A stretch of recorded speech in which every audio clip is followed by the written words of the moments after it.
Para a nossa almofada em patchwork, nós vamos precisar de 9 quadrados de tecido medindo 18 centímetros. Eu tenho no site, o link vai estar na descrição, esses packs de tecido e são 4 cortes de tecido, tá? Esse é no tema natalino, então para quem quer aí montar a sua almofada, mas está sem tempo para ir comprar os seus tecidinhos, é só visitar o site. Então, nós vamos posicionar os nossos quadradinhos, e aí você pode fazer cada um de uma cor ou repetindo as cores como eu fiz aqui. Nós vamos costurar, tá? A primeira fileira sobre a outra. E depois de costurados, nós vamos colocar o terceiro quadradinho, tá? Então, nós vamos costurando, nem precisa cortar a linha após a costura. Agora, nós vamos colocar direito com direito e vamos alfinetar, tombando essa costura uma para um lado e a outra para o outro. Isso faz uma espécie de freio, uma travazinha e ajuda a fazer com que os nossos encontros fiquem perfeitos. Na hora de passar, vocês vão poder ver isso bem direitinho. Então, você pode alfinetar. Eu não alfineto mais, tá? Sinceramente. Mas eu já tenho prática. Você que está começando, fique à vontade. Dê preferência para sempre tombar as costuras para o lado mais claro. E agora nós vamos fechar essa outra parte que estava faltando. Então, esse processo aqui, ele é o processo de unir todos os quadradinhos. Depois de costurar todas essas partezinhas, nós vamos para a nossa mesa de passar e vamos limpar tudo que tiver de excesso de linha no avesso. Eu começo amortecendo as costuras, amolecendo as costuras pelo avesso, tá? Então, aqui eu borrifei água e aí o meu ferro está na temperatura algodão, porque nós estamos trabalhando com tricoline 100% algodão. E eu vou passando, acomodando, mas não é aquele processo assim, de esticando o tecido com ferro, não, tá? Você vai acomodando ali. Essas costuras do meio eu gosto de abrir, mas isso é opcional, não é uma regra. Na hora do quilting, isso me facilita, tá? Agora eu vou virar para o direito, dar uma passadinha para poder acomodar tudo, né? Porque nós vamos preparar o nosso topo para o quilting. Eu utilizo algodão cru para forro, porque eu vou usar o acrilon. Esse é o acrilon, tá? Que eu estou usando como manta. Então, é importante que a gente tenha um tecido de forro no avesso do topo para proteger esse acrilon, porque quando nós formos lavar, ele não se desfaz.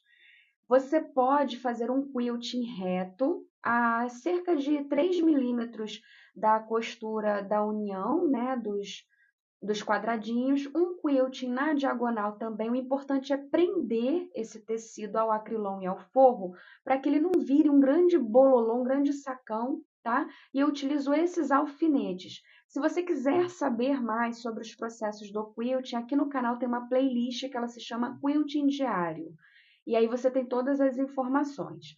Tudo alfinetadinho, agora nós vamos para a máquina, mas antes eu vou apresentar para você a nossa linha para quilting e bordado. Essa linha da marca Mundo Pet é uma linha excelente, tá? A Tex 27 é uma linha trilobal, ou seja, 100% poliéster, então você vai conseguir quiltar e também pode utilizar na bordadeira. É uma linha para quilting livre e bordado, tá? Então, você vai utilizar tanto na parte superior da sua máquina quanto na bobina. Então, a mesma linha que você está utilizando em cima, você vai utilizar na parte de baixo da sua máquina. Eu vou deixar todas as numerações na descrição e você vai sempre ver ali na parte de dentro do cone, tem a numeração correspondente à linha. Para essa almofada aqui, eu escolhi esse desenho, que é o que nós estamos trabalhando, né, para o Natal. Então, para você poder ir familiarizando, né, o seu cérebro com o movimento, é muito importante que você treine antes de ir para a máquina.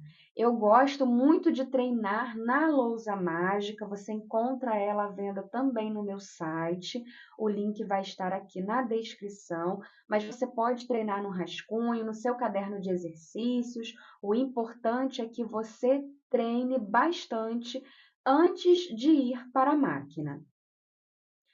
Quando nós estamos já na máquina, isso é opcional. Eu gosto de fazer uma costura com pontos bem largos a volta toda. Agora eu estou acelerando um pouquinho o vídeo, né, para que ele não fique tão longo, mas aí em casa você faça bem devagar, no seu tempo. Não tenha pressa. O quilting, ele é maravilhoso, ele veio para nos auxiliar. Por quê? Esse processo de costura com o pé calcador comum da máquina, né, geralmente enruga um pouquinho o tecido, acaba dando mais trabalho. Então, quando você aprende o quilting livre, ele te liberta e te poupa muito tempo, tá? Então, lá naquela playlist que eu te falei, Quilting Diário, você vai poder encontrar vários exercícios para iniciantes para você poder treinar e é tudo gratuito. Se você quiser fazer parte do grupo também, eu passo algumas informações lá no grupo. De vez em quando, esse grupo ele fica aberto para a gente conversar, tirar dúvidas, tá? Informo também sobre materiais específicos para quilting. Então, é um grupo que ele fica fechado para mensagens, tá? E eu abro ele em determinados momentos. Então, você vai quiltando. Aqui eu escolhi esse design, mas eu poderia também trabalhar com o quilting reto aqui. E tá tudo bem, porque o importante é você não deixar esse topo, por ele ser um topo grande, né? Sem o quilting ou sem o travamento dele, senão vira um bololô e o trabalho não fica bonito. Essas luvinhas, elas são facilitadores na hora do quilting, porque elas auxiliam as nossas mãos a terem aderência para a movimentação do sanduíche, do nosso tecido, tá? Então, o quilting ele ficou assim. Agora, eu vou cortar, né, esse excesso de manta, de forro do trabalho, tá? Cortar a volta toda para que a gente possa fazer o transpasse. Eu gosto muito de trabalhar com transpasse nas minhas almofadas. Raramente eu coloco o zíper, tá? Mas isso é uma questão de gosto, é opcional. Então, as medidas do transpasse vão estar aqui na descrição do vídeo. Em um dos lados, nós fazemos essa bainha, tá? Uma bainha simples, porém, eu gosto de passar a costura dupla, tá? Porque como é uma almofada, nós vamos deitar, né? Então, tem muito atrito, ajuda na durabilidade, tá? Então, nós vamos posicionar direito com o direito do transpasse dessa forma. E eu uso também esses alfinetes nesse processo porque eu vou costurar pelo lado do forro, porque se você costurar pelo lado do tecido como está aí, e geralmente o tecido ele fica... Então eu coloco o tecido voltado para a base da máquina e costuro pelo forro, tá? Eu passo 3 voltas na máquina para poder deixar bem reforçado, porque eu não tenho overlock, tá? Então, eu passo 3 voltas de costura reta e às vezes até um zigue-zaguezinho aí, mas é opcional. Eu gosto do meu trabalho bem reforçado, porque assim dura bastante, a cliente pode lavar várias vezes. Então, essa é uma diferença do produto artesanal, né? Ele é feito com qualidade, materiais de qualidade. Agora que nós cortamos a volta toda, eu não vou chanfrar os cantos, eu vou dobrar esses cantinhos, tá? Porque assim a gente deixa a costura forte. Quando a gente corta aí chanfrado, pode deixar esse cantinho mais enfraquecido e com o tempo esse tecido ele vai desfiando e solta, tá bom? Então é só fazer a dobra aí seguindo o sentido da linha, ó, da costura que foi feita anteriormente. Então você dobra, o meu polegar tá lá dentro e eu apoio com o indicador e viro. Então fica tudo bem aí para o cantinho ficar perfeito, você não precisa nem de nenhum auxílio para poder acomodar o cantinho, ele já se acomoda perfeitamente. Eu gosto de passar uma costura à volta toda, porque assim essa almofada ela fica com o acabamento e aí a gente não visualiza aquela parte da costura do avesso, tá? E aí essa medida ela é opcional, eu estou usando esse guia magnético, né, de costura, tem no site também, e você pode escolher se você quer deixar a distância aí de fora para dentro de 1 centímetro, 2 centímetros, 2,5 centímetros, tá? Isso aí é a gosto, é opcional, tá?